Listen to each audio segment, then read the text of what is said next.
dikasihi Tuhan. Apa kabarnya hari ini?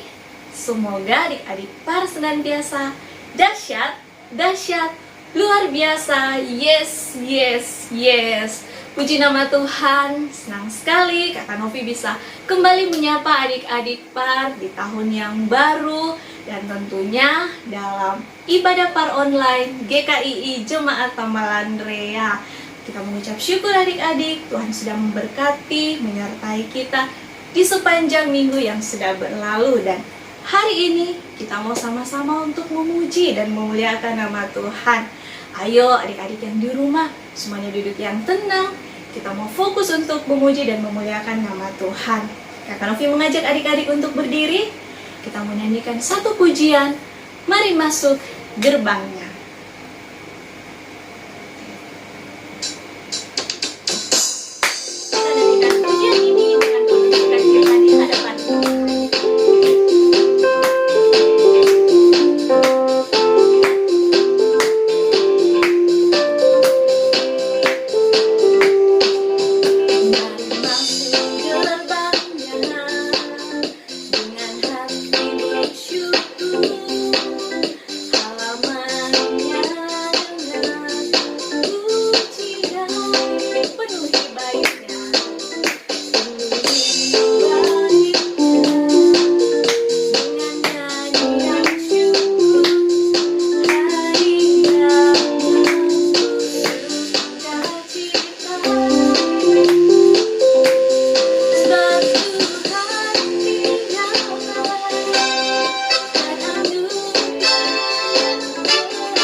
Nah, adik-adik di rumah, kita mau membuka ibadah kita hari ini dengan doa.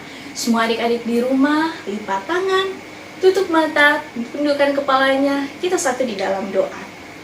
Tuhan Yesus yang baik, kami mengucap syukur, Tuhan sudah memberkati, dan Tuhan juga sudah menyertai kami di sepanjang minggu yang sudah berlalu. Dan pada hari ini Tuhan, kami anak-anak par sudah siap untuk memuji dan memuliakan nama Tuhan. Kami mau menyerahkan ibadah par hari ini ke dalam tangan kuasa Tuhan.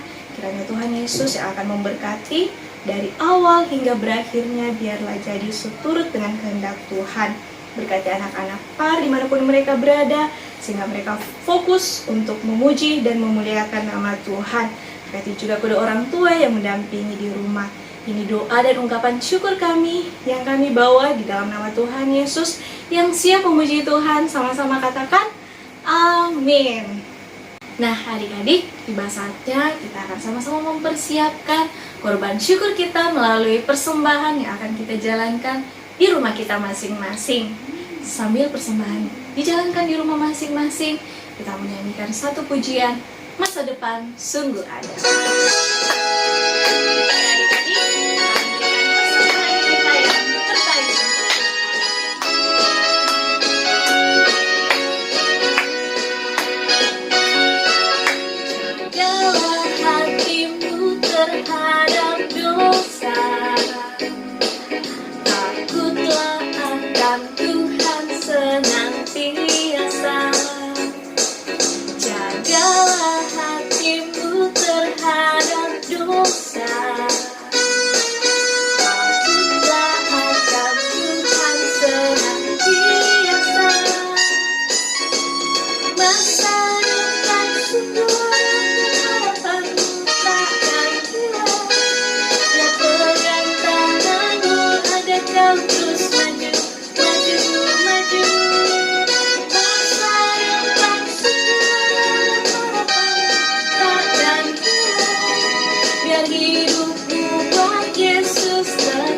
senantiasa.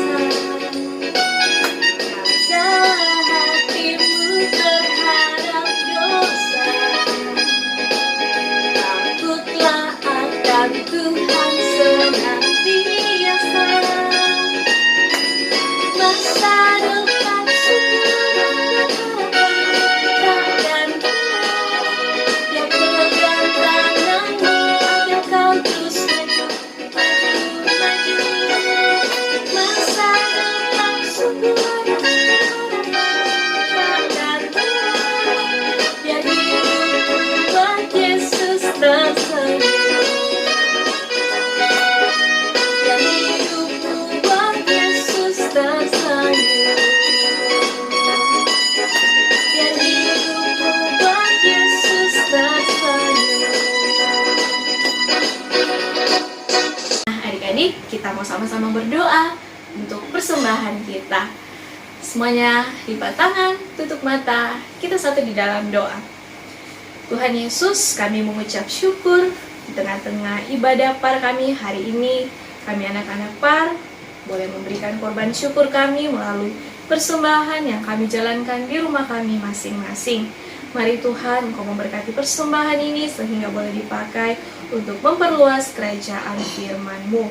Bapa dalam kerajaan surga, berkati kedua orang tua yang sudah menjadi saluran berkat bagi anak-anak par dalam usaha pekerjaan mereka. Ini doa dan ungkapan syukur kami yang kami bawa di dalam nama Tuhan Yesus. Haleluya. Amin.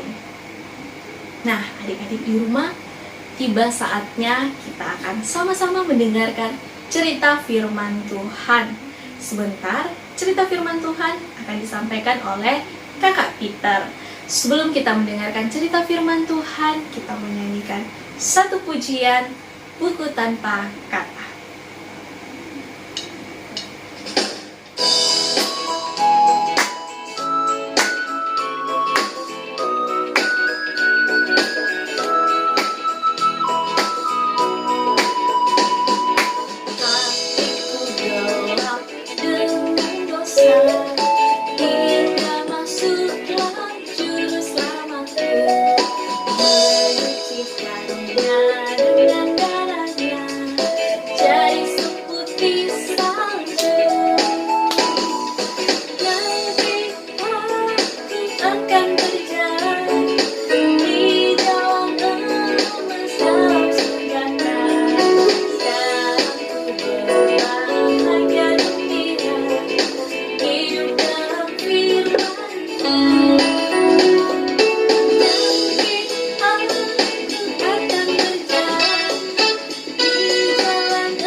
Shalom adik-adik, saat ini kita akan mendengarkan cerita firman Tuhan melalui video yang akan diputarkan.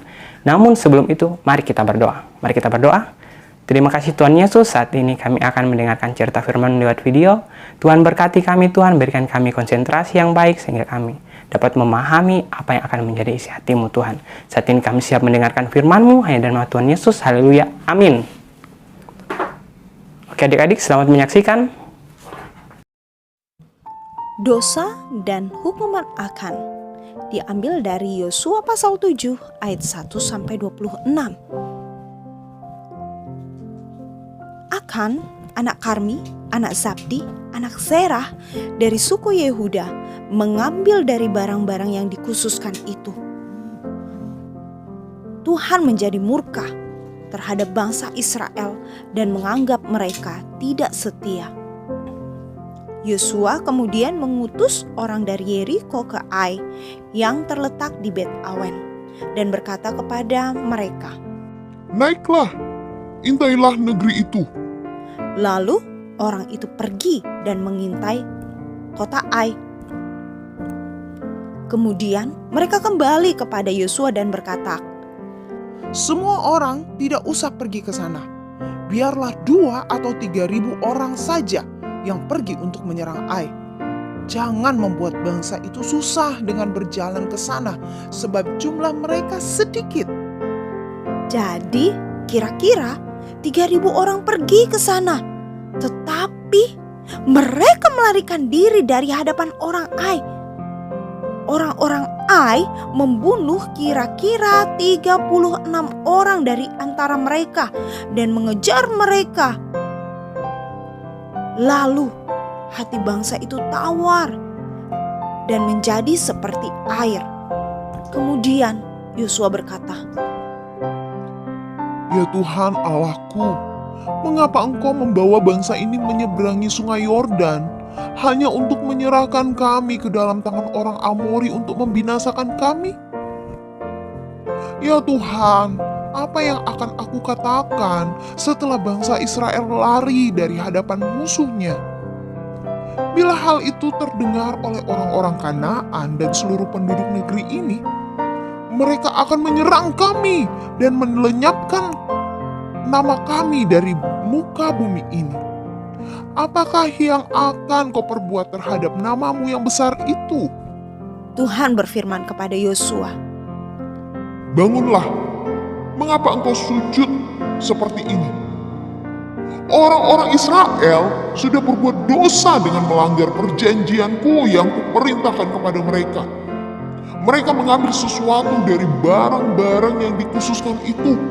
Mereka mencurinya, menyembunyikannya, dan meletakkannya di antara barang-barangnya. Karena itu, orang Israel tidak dapat bertahan di hadapan musuhnya. Aku tidak akan menyertaimu lagi jika barang-barang yang dikhususkan itu tidak dimusnahkan dari antaramu. Bangkitlah, kuduskanlah bangsa itu dan katakanlah, kuduskanlah dirimu untuk esok hari, sebab beginilah firman Tuhan Allah Israel. Hai Israel, ada barang-barang yang dikhususkan di tengah-tengahmu.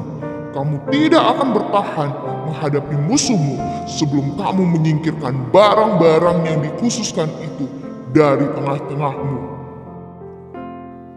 Kemudian keesokan harinya Yosua bangun pagi-pagi, membawa semua orang Israel maju di depan menurut suku-suku, dan didapatilah suku Yehuda. Ia membawa ke depan keluarga Yehuda dan didapatinya kaum Zerah.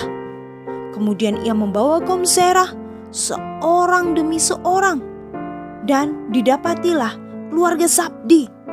Ketika keluarga itu maju satu demi satu, didapatilah Akan anak Karmi, anak Zabdi, anak Zerah. Yosua berkata kepada Akan, Anakku, hormatilah Tuhan Allah Israel. Mengakulah di hadapannya sekarang. Beritahukanlah kepada kami apa yang kau perbuat. Akan menjawab, Benar, aku telah berdosa terhadap Tuhan Allah Israel. Inilah yang telah aku lakukan. Aku melihat di antara barang-barang itu jubah yang indah, 200 shikal perak, dan sebatang emas seberat 50 shikal. Aku menginginkannya, maka aku mengambilnya semuanya itu, terpendam di dalam kemahku di dalam tanah, dan perak itu berada di paling bawah. Yosua menyuruh orang pergi dengan segera ke kemah itu, dan ternyata semuanya itu disembunyikan di dalam kemahnya, dan perak itu ada di paling bawah. Mereka mengambil semua itu dari dalam kemah dan membawanya kepada Yosua dan semua orang Israel, lalu meletakkannya di hadapan Tuhan. Lalu Yosua dan semua orang Israel membawa Akan perak, jubah, dan sebatang emas, dan anak-anaknya lelaki dan anak perempuannya, lembunya, keledainya, kambing dombanya, kemahnya, dan semua miliknya dibawa ke lembah Akor. Yosua berkata, "Mengapakah engkau mencelakakan kami? Tuhan pun akan mencelakakan engkau saat ini." Kemudian semua orang Israel melemparinya dengan batu dan membakar mereka dengan api setelah melempari mereka dengan batu. Lalu mendirikan di atasnya suatu timbunan batu besar yang masih ada sampai hari ini. Sesudah itu murka Tuhan yang menyala-nyala itu mereda. Karena itu nama tempat itu disebut Lembah Akor sampai hari ini. Adik-adik, bagaimana dengan cerita firman Tuhan melalui video tadi? Pasti adik-adik diberkati. Ya, tema cerita firman Tuhan pada hari ini yaitu dosa dan hukuman Akhan. Ya, jadi tema kita hari ini yaitu dosa dan hukuman Akhan. Natsnya itu terambil dari Yosua, pasalnya yang ke-7, ayatnya yang pertama hingga ayatnya yang ke-26. Ya, poin yang akan kita pelajari, dosa adalah ketidaktaatan kepada perintah Allah. Jadi poin pertama, dosa adalah ketidaktaatan kepada perintah Allah, ya adik-adik. Allah memerintahkan agar emas, perhiasan, dan barang-barang berharga dijadikan persembahan khusus untuk Allah. Namun Akhan lebih mengutamakan keinginan dagingnya. Dia malah mencuri apa yang seharusnya diberikan kepada Allah. Dan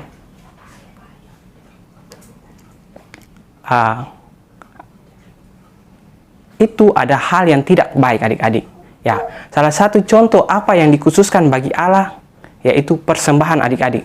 Seringkali adik-adik ketika orang tua adik-adik memberikan adik-adik persembahan mungkin 10.000, 20.000 atau berapapun. Namun ketika adik-adik diberikan misalnya 10.000, ya adik-adik lihat ini uang 10.000 terlalu banyak.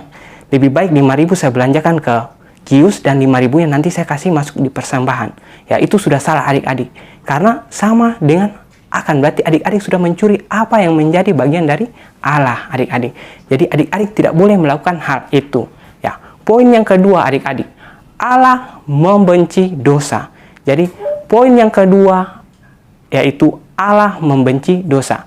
Adik-adik bisa buka di dalam Roma pasalnya yang ke-6 ayatnya yang ke-23 yaitu sebab upah dosa ialah maut.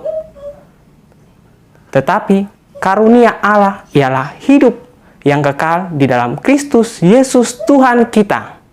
Jadi adik-adik, pada masa perjanjian lama, Allah menetapkan bahwa setiap orang yang melakukan dosa, orang itu akan dihukum. Dan jika ada yang didapati, langsung dihukum seperti yang terjadi pada Akhan.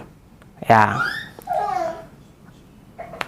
Adik-adik, kita perlu bersyukur karena saat ini Allah masih memberikan kita kesempatan untuk hidup. Karena saat ini kita berada di masa anugerah. Ya, namun bukan berarti adik-adik bebas melakukan dosa. Ingat adik-adik, poin kedua bahwa Allah membenci dosa. Jadi adik-adik tidak boleh melakukan dosa karena Allah tidak ingin anak-anaknya hidup di dalam dosa. Adik-adik, orang yang melakukan dosa tidak dapat menyembunyikan diri dari Allah. Ya, contohnya adik-adik seperti ruangan ini. Ruangan ini kalau dikasih mati lampu pasti gelap dan tidak akan ada yang kelihatan.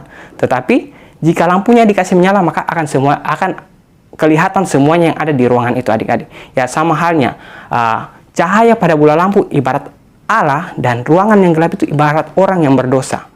Ketika cahaya itu menerangi ruangan itu maka semuanya akan kelihatan. Begitu pula orang yang berdosa tidak akan dapat bersembunyi dari Allah adik-adik. Ya. Poin yang ketiga adik-adik, setiap dosa berdampak bagi diri sendiri dan orang lain. Ya, adik-adik sudah lihat di dalam video tadi mengenai Akhan, dosa yang dilakukan oleh Akhan mengakibatkan hukuman atas Akhan dan seisi rumahnya. Ya, anaknya, istrinya, bahkan hewan peliharaannya pun ikut dihukum. Dan mereka harus dilenyapkan di lembah Akor, adik-adik. Ya, adik-adik, dosa yang kita lakukan itu akan berakibat untuk masa ini dan masa yang akan datang kalau kita tidak menyelesaikannya. Karena itu adik-adik bisa lihat di dalam 1 Yohanes pasal 1 ayatnya yang ke-9, jika kita mengaku dosa kita, maka Ia adalah setia dan adil, sehingga Ia akan mengampuni segala dosa kita dan menyucikan kita dari segala kejahatan adik-adik. Ya adik-adik, ingat bahwa Tuhan tidak ingin anak-anaknya melakukan dosa. Jika adik-adik melakukan dosa, adik-adik harus meminta ampun dan jangan melakukannya lagi adik-adik, karena Allah tidak mau anak-anaknya hidup di dalam dosa adik-adik. Ya adik-adik, salah satu contoh yang sering kita lakukan yaitu berbohong. Seringkali kita menganggap bahwa bohong itu adalah hal yang biasa. Namun kalau kita melakukan 1, 2, bahkan 3 kali, lama-lama kita akan merasa nyaman dan kita ingin melakukannya terus. Nah, itu hal yang tidak baik adik-adik. Ingat, jangan membiarkan dosa terus ada di hidup kita adik-adik. Lakukanlah apa yang baik, taat dan belajar untuk melakukan firman Tuhan dan menyenangkan hati Tuhan. Oke adik-adik, demikianlah firman Tuhan yang dapat Kapiter sampaikan. Kiranya firman Tuhan dapat memberkati adik-adik. Mari kita berdoa. Terima kasih Tuhan Yesus, saat ini hamba-Mu telah menyampaikan firman-Mu. Tuhan berkati kami, berkati adik-adik supaya firman ini dapat tertanam di hati mereka Tuhan, dan mereka yang menjadi pelaku-pelaku firman-Mu. Dalam nama Tuhan Yesus kami sudah belajar firman-Mu. Haleluya. Amin. Shalom adik-adik yang dikasihi Tuhan. Puji Tuhan, kita sudah sama-sama bersekutu memuji memuliakan nama Tuhan dan juga mendengarkan firman Tuhan. Kita akan mengakhiri ibadah kita pada saat ini. Ayo sama-sama kita berdoa. Kita berdoa. Tuhan Yesus, terima kasih Tuhan sudah menyertai pada GKI Jemaat Amal Andrea. Walaupun kami belum bisa bertemu satu dengan yang lain, kami percaya kami sudah beribadah bersama-sama. Kami boleh mendengarkan firman Tuhan dan terlebih kami akan melakukan dalam kehidupan kami sehari-hari. Berkati kami selalu Tuhan Yesus untuk sepanjang minggu ini, dan pertemukan kami kembali bersama dalam ibadah online GKI Jemaat Amal Andrea minggu depan. Karena kami percaya apa yang kami lakukan hanya untuk hormat kemuliaan bagi nama Tuhan dan menyenangkan hati Tuhan. Berkati kami semua untuk sepanjang minggu ini dan juga guru-guru sekolah minggu kami. Dalam nama Tuhan Yesus kami berdoa. Haleluya. Amin. Adik-adik yang dikasihi Tuhan, demikianlah ibadah kita pada saat ini. Selamat hari Minggu, tetap semangat, tetap sukacita, dan tetap semangat belajarnya. Walaupun ada juga yang belum sekolah, tetap semangat. Tuhan Yesus memberkati kita. Shalom.